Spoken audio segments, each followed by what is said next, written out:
Chapitre 3. Une arrivée.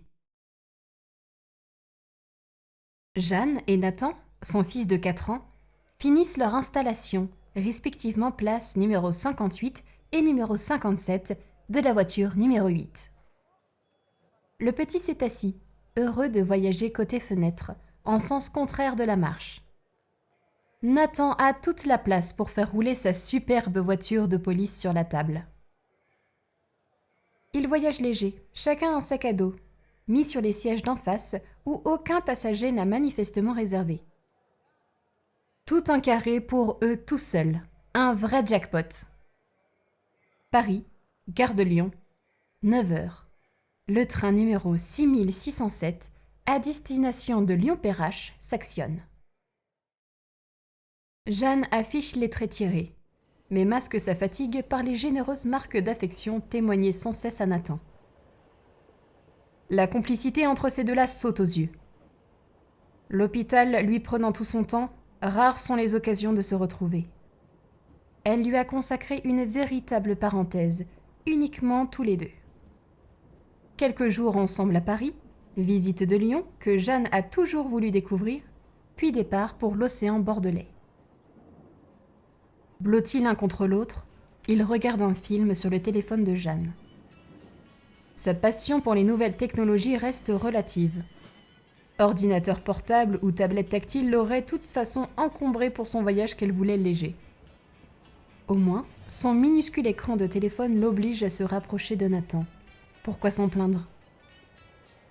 Cela ne l'empêche pas d'être attiré par cet homme, juste sur le carré d'à côté, place numéro 54. En fait, l'homme lui importe peu, à part ce drôle d'épi sur les cheveux. Cela contraste avec la posture sérieuse du cadre trentenaire dynamique qu'il tente de se donner. Cependant, il scrute une boîte en bois, laquelle obsède Jeanne aussi. Quelle étrange boîte. Juste avant le départ, un inconnu s'est assis en face de lui, de ce monsieur place numéro 54. Tout en s'installant, elle n'a pas pu s'empêcher d'écouter leur conversation. L'inconnu, lui tendant cette boîte sortie de son sac à dos, lui a demandé de la transmettre à une certaine Bertin ou quelque chose comme ça. Il y avait une ville aussi. Neuilly. Non. Le nom entendu a fait tilt à ses oreilles. Elle va s'en souvenir, avec un minimum de concentration. En tout cas, l'homme place numéro 54 vient de la délaisser sur la table. Il devient difficile pour Jeanne de s'en intéresser sans tourner la tête de manière flagrante. Même s'il se lève et sort de la voiture en instant, un passager voyage aussi dans ce carré, en face de lui. Cela va paraître étrange. Jeanne se concentre à nouveau sur le film de son téléphone. Un court instant, car à l'origine, tout part de l'inconnu au sac à dos, lequel ne quitte plus ses pensées. Quelle démarche des plus inattendues! L'inconnu a précisé, si ses souvenirs sont exacts, qu'il aimerait revoir la fille, destinataire de cette boîte. Il sera aussi impossible, à ce monsieur de la place numéro 54, d'ouvrir cette boîte en bois. Il doit juste la transmettre. C'est tout. Mais impossible pourquoi ? Et cette fille, quel âge a-t-elle ? À quoi ressemble-t-elle ? Est-elle toujours dans cette ville ? Est-elle toujours en vie ? Et lui, qui est-il ?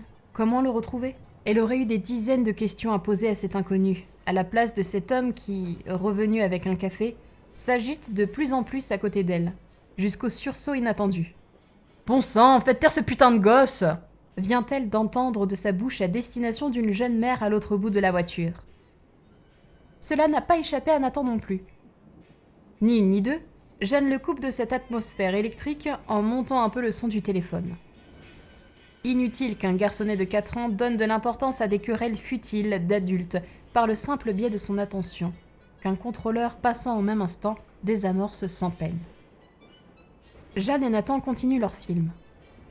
Le garçon reste calme, dans les bras de sa maman qui tente d'ignorer l'agitation de son voisin de carré, ce dernier cherchant une chose importante dans le fouillis matérialiste de ses affaires. Un bref coup d'œil, le paisible Nathan s'endort. Par des mouvements lents, d'une délicatesse sans faille, Jeanne retire son bras gauche, puis son bras droit. Elle pose la tête de Nathan contre sa veste, roulée en boule sur le coin de son siège, et finit par le couvrir. La main sur les jambes recroquevillées de son enfant, le regard à travers cette fenêtre du train sillonnant un petit bout de France, elle laisse à son tour gambader son esprit au rythme du paysage qui défile selon la distance d'où elle le regarde. Elle s'imagine Mademoiselle Bertin, dont les traits sont flous, recevant la boîte selon diverses mises en scène. Ce misérable messager couvert d'or par cette reine des 1001 nuits, ce preux chevalier et cette inconsolable princesse, ce facteur des années 20, porteur de l'objet attendu par cette âme esselée sur son sofa. Ou ce voisin de carré qui parle beaucoup trop fort. « Ouais, Ludivine. Allô? Allô? Tu m'entends? Tu m'entends? J'ai besoin d'un truc, là. Urgent. Allô? » hurle-t-il au téléphone, réveillant Nathan par la même occasion, la fureur d'un passager et l'exaspération de toute la voiture. « Il part fort, le monsieur, maman, » chuchote Nathan. « Oui, mon chéri, il est pas très gentil. » Bien énervant, ce voisin. Il vient de rayer le disque de leurs rêves. Le temps est venu pour lui de se calmer. Encore 1 heure de trajet, tout de même. Jeanne ne désire pas connaître la prochaine étape des coups de sang de ce monsieur qui, à l'instant, se rend aux toilettes. Elle se lève aussi pour se dégourdir les jambes. Nathan, aux aguets de l'homme qui s'éloigne. « Regarde, il a une antenne derrière la tête. C'est un extraterrestre !» dit Nathan, ravi de trouver une explication capillaire.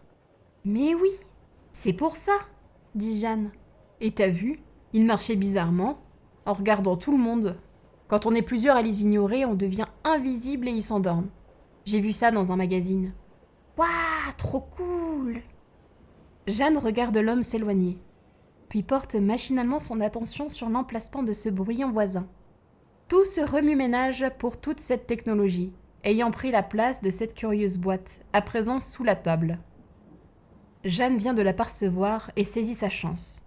Avec son pied, elle glisse la boîte sous le siège de l'homme. Il n'a pas fait attention à sa disparition, elle ne semble pas lui manquer.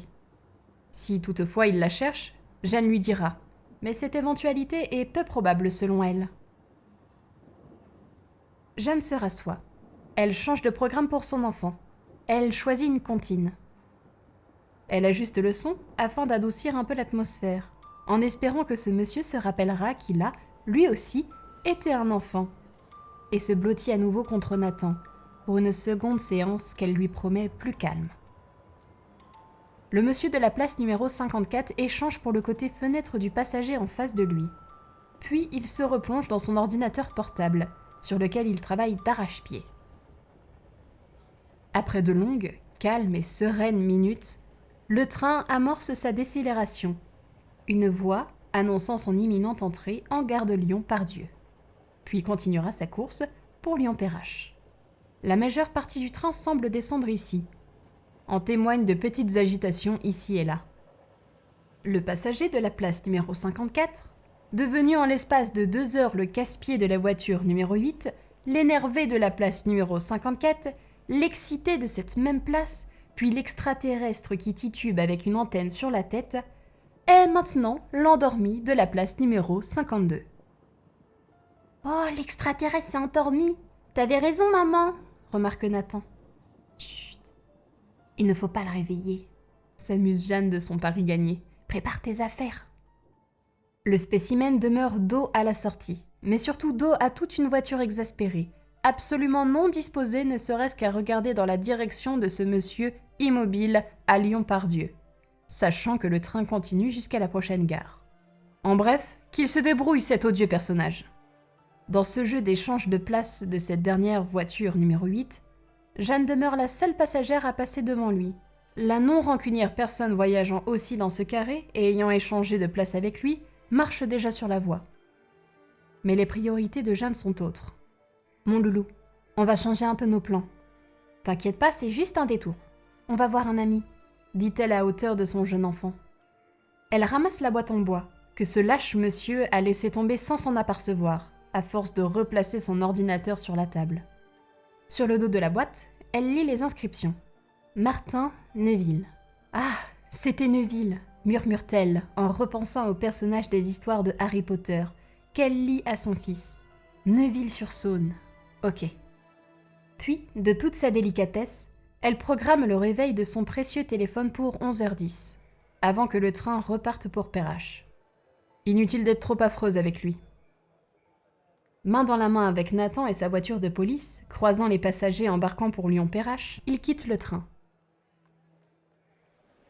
Jeanne et Nathan traversent le hall de gare, puis regagnent la sortie où sont stationnés les bus, débouchant aussi sur une entrée de métro.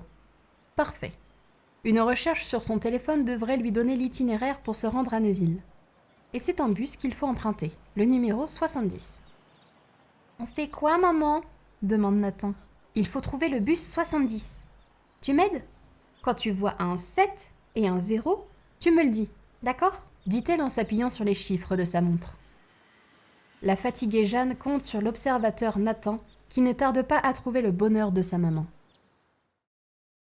Bien assis à bord, le bus numéro 70 quitte la gare de Lyon-Part-Dieu, laissant derrière lui le centre commercial qui lui fait face, animant tout un quartier gardé par 2 tours, le Crayon, la plus historique, ainsi que la tour Oxygène, la plus récente. Il continue jusqu'au Brotteau et son ancienne gare lyonnaise du XIXe siècle. D'un point de vue géographique, Lyon se termine bientôt, une fois passé le rugissant parc de la Tête d'Or, sauvage diamant vert émeraude au cœur bleu saphir, bien gardé au nord par la Cité internationale puis le Rhône, premier parent de la ville. Le bus poursuit sa route et entre dans Caluire et Cuire. Le paysage devient plus clairsemé. Le bus quitte la banlieue proche pour des villes à l'air plus respirable, semble-t-il. Il descend une longue route, la montée Roi, aboutissant à une autre longeant la Saône, le second parent. Ils arrivent à Fontaine-sur-Saône, d'après le plan. On se situe entre la ville et le village bien développé, à la fois si près de Lyon et à l'atmosphère si lointaine. C'est agréable. « On est bientôt arrivé, maman ?» demande Nathan impatient. « Eh bien, regarde. On est là, » dit-elle en lui montrant le plan de son téléphone. Le bus vient de quitter Rochetaillé-sur-Saône. Bientôt Fleurieux-sur-Saône et enfin Neuville-sur-Saône. C'est rigolo, c'est toujours sur Saône. Quand on arrivera, je voudrais un burger sur Saône avec des frites sur Saône. Oh oui, bonne idée. Moi, je prendrais une salade sur Saône. Renchérit sa joueuse de mer, masquant par cette subtilité son manque total d'appétit.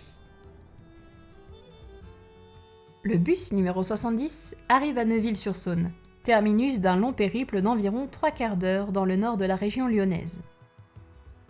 Plus loin, à travers les arbres, le pont, emblème de la ville, ricochant sur la Saône depuis les années 30 en 3 arches. Ils iront se promener sur ses bords, ainsi qu'aux alentours. Mais pour l'heure, burgers, frites et salade. Jeanne se force. La faim manque. L'hôpital, où elle passe le plus clair de son temps, l'épuise. Cela risque d'empirer. Pour l'heure, trouver cette mademoiselle Martin semble une entreprise des plus difficiles sans préparation, dans une parfaite ville inconnue. Pendant le trajet, elle a consulté le site internet de la ville afin de l'inspirer, mais au fond, elle s'en fiche. L'important, c'est son fils, Nathan. Passer du temps avec lui, ici ou là, peu lui importe. Ce petit détour en cette belle journée dans Neuville, contribuant au curieux mais romantique souhait de cet inconnu dans le train, paraît somme toute un original imprévu. Ils iront à Lyon après. Ils partiront pour Bordeaux ensuite. Rien de grave. La complicité avec Nathan demeure essentielle.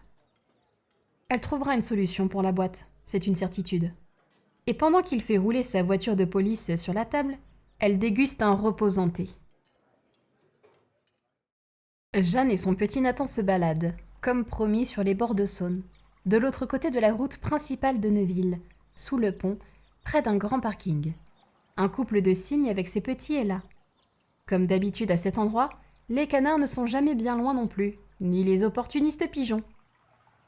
Un vieux monsieur leur donne à manger, leur jetant du pain rassis, pioché dans un sac en plastique, tout en essayant de ne pas perdre l'équilibre précaire de sa canne.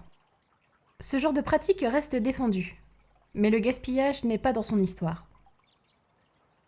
Jeanne s'assoit sur l'escalier aménagé du petit parvis de bord de Saône, profitant de cet instant pour lire une discrète plaque commémorative des frères Lumière qui ont immortalisé une arrivée de congressistes ici, sur ce quai de Neuville-sur-Saône, en 1895. Présente sur internet en vidéo, on voit même l'ancien pont sur ce film. C'est incroyable. L'intrépide Nathan s'approche du vieil homme pour lui demander une poignée de morceaux de pain, s'adonnant à son tour à la nourriture des volatiles. Jeanne le regarde. Si naturel, si vrai. Aucun masque sur ses spontanées expressions. Il court, il s'amuse avec les pigeons, il s'émerveille devant les cygnes.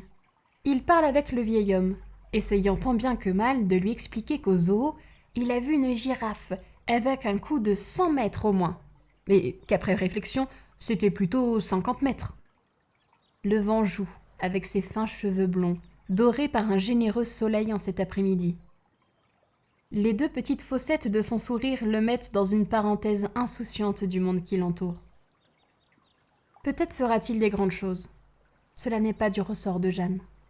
Mais au moins, qu'il soit quelqu'un de bien. Les larmes lui viennent. Mais inutile de s'éterniser ici. Ils partent à la découverte de la ville.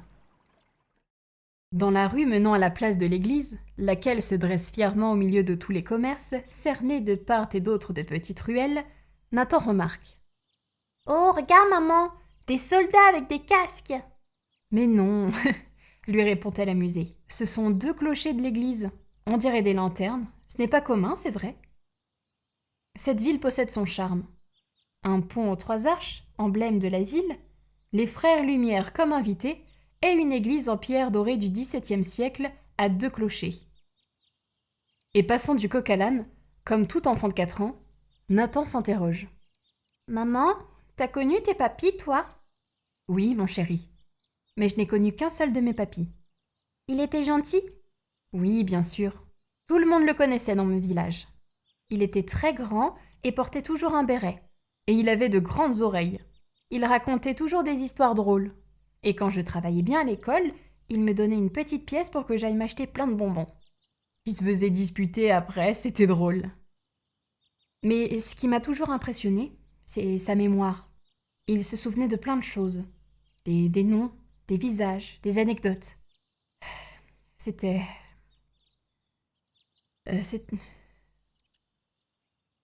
Jeanne s'essouffle et ralentit son pas. La coordination devient difficile. Se tenant la tête, elle parvient à s'asseoir à une terrasse, in extremis avant un malaise, évité de justesse grâce à Nathan qui a prévenu le gérant. Juste un petit coup de chaud, probablement. Qu'un grand verre d'eau calme tout de suite. Jeanne reprend ses esprits, pas ses couleurs. C'est une battante, mais refouler la réalité devient difficile. L'hôpital va lui prendre davantage de temps. Elle va de moins en moins voir son petit, et accepter même des semaines sans caresser sa jolie frimousse. Sa santé va en pâtir, mais elle n'a pas choisi cette situation. C'est ainsi. Quand viendra le moment, elle en parlera. Nathan comprendra. Nathan comprend toujours. Tenant la petite main de son Nathan, dont elle savoure chaque sillon de sa peau toute douce, Jeanne continue sa découverte des rues de Neuville, bourgade encore inconnue il y a 3 heures à peine. Ils viennent d'apercevoir l'hôtel de ville, avec, semble-t-il, un parc devant. Idéal pour y finir son escapade, transmettre la boîte en bois dans cet espace public avant de reprendre la route pour Lyon. Le trajet parcouru depuis Neuville n'aura au final pas été si long. Les bus, la place de l'église, l'hôtel de ville et le parc ont une bonne proximité. C'est heureux. Ils s'arrêtent devant un bâtiment. Maison de la musique, peut-on lire dessus. Des notes s'en échappent. L'oreille de Jeanne reconnaît sa musique adorée, le jazz. C'est parfait. On lui permet même d'entrer. À l'intérieur d'une obscure salle, un groupe en répétition, comme en témoignent les nombreuses coupures pour arrangement de la chanteuse, du saxophoniste, du pianiste, du contrebassiste, du batteur. Pour Jeanne, c'est un régal. Discrète dans un coin de la salle, un mini-concert rien que pour elle et son petit ange, où pendant une demi-heure s'enchaînent les standards, de Sinatra, Armstrong, Fitzgerald, Simone et bien d'autres, dans une ambiance intimiste et complice, menée par le couple batteur et contrebassiste, seuls seniors de plus de 70 ans à vue d'œil, les leaders de ce groupe au vu de leurs interventions. Jeanne les regarde avec tendresse s'accorder au service de l'instrument de musique, faire corps avec ces bouts de bois et de métal, leur donner vie. Il ferme les yeux, ne regarde aucune partition, aucune portée, aucune note. Ils sont ailleurs et présents à la fois. Les agiles doigts du contrebassiste se baladent sur le manche, prenant le pouls émotionnel de son instrument à cordes de métal, vibrant au diapason de la caisse de résonance en érable. Les fouets du batteur enchaînent, alternent coups secs, bruts et brefs, ou caresses sablées, calmes et langoureuses, tantôt sur sa caisse claire, tantôt sur ses cymbales. Chaque coup sur son instrument masse le cœur de son âme musicale. Et pendant cette demi-heure, Jeanne se laisse emporter dans leur univers, blottie contre son fils, oubliant toutes les douleurs, toute la fatigue. À la sortie de la répétition, Jeanne et Nathan s'acheminent en direction du parc. Des cris d'enfants derrière elle. Une petite fille et un petit garçon tombant dans les bras d'un homme à la sortie de la maison de la musique. Il s'agit du batteur du groupe et de ses petits-enfants du même âge que Nathan, visiblement. C'est adorable. Jeanne s'affaiblit, payant l'addition d'un ridicule repas du midi. Mais elle tiendra le coup. Encore une petite heure, assise à son aise à l'ombre, et ils reprendront la route pour Lyon. De là, elle pourra mieux se reposer. Elle commence à tousser. Ce n'est rien. Encore une poussière dans l'air, à coup sûr. Jeanne arrive au parc, enfin. Elle s'assoit au fond où un mur le délimite, sur un banc près d'une sortie. Nathan court vers les attractions et autres défouloirs casse-cou de l'espace vert, attaché à l'hôtel de ville, ancien château de la commune, dont on aperçoit encore les douves. Quelle énergie à cet âge! Il a déjà dompté les structures et sympathisé avec plein d'amis. À 4 ans, tout va si vite, tout est si simple. Jeanne tousse encore. Ce n'est rien. Parmi les nouveaux amis de Nathan, un petit garçon et une petite fille. Les petits-enfants du batteur de jazz. Jeanne les reconnaît, malgré ses yeux fatigués. Il est bien là, de l'autre côté de la structure pour enfants. Le showman se met en scène devant un ami, le contrebassiste paraît-il. Il s'amuse aussi avec ses petits-enfants. Ça se chamaille, ça se chatouille. Ses yeux enchantés contemplent là un joli tableau d'une émouvante complicité intergénérationnelle. Et Jeanne tousse. Nathan, voyant sa maman en difficulté, s'approche d'elle. « T'es malade, maman ?» Nathan, on ne va pas pouvoir aller voir l'océan. Maman a une vilaine petite bête dans la gorge, suffoque-t-elle. Mais maman va aller beaucoup mieux d'ici quelque temps, d'accord? Tu ne m'en veux pas, hein? Non, c'est pas grave. On ira quand je serai plus grand. T'es trop mignon, lui dit-elle en le serrant dans ses bras. Tu dois retourner à l'hôpital, maman? Demande l'enfant, plongé dans les larmes de sa mère. Oui, mon chéri. Je pensais avoir plus de temps. Je suis désolée.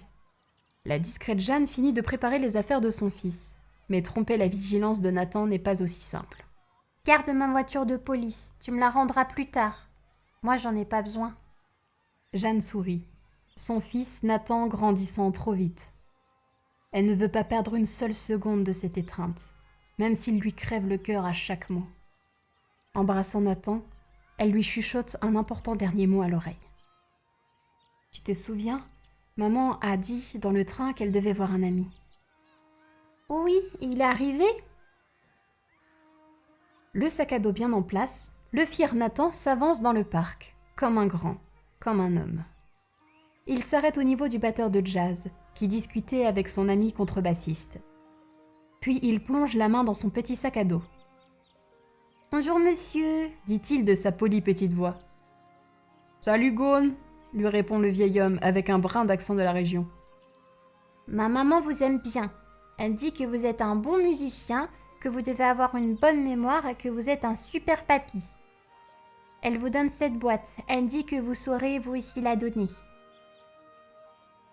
« Oh, c'est très gentil ça !» dit le vieux musicien en prenant la boîte. « Mais elle est où ta maman ? Faut pas qu'elle soit timide, j'aimerais la remercier. » Elle est partie parce qu'elle toussait trop. Et quand elle tousse, il y a du rouge dans sa main. Mais elle va guérir et on ira à l'océan après. Je peux jouer avec vous? Maman m'a dit que si j'étais très sage, je pourrais voir une vraie voiture de police et des vrais policiers avant qu'on m'emmène chez mon papa. S'il vous plaît, monsieur. Assommé par ces révélations, tenant dans sa main la boîte en bois d'une petite tête blonde perchée à 1 mètre du sol, se dressant devant lui tout sourire, attendant une réponse, le vieux musicien se tourne vers son ami du banc. Le naturel du petit garçon, nullement apeuré, fascine plus qu'il ne panique. « Oui, va jouer. Reste devant que je puisse te voir, » dit-il d'une voix calme à l'enfant. Nathan s'exécute et continue d'arpenter avec joie les jeux de plein air en compagnie des petits-enfants du vieux musicien. Leur rire masquant la sirène d'une ambulance à l'extérieur du parc qui s'approche derrière le mur, là-bas, près de la sortie.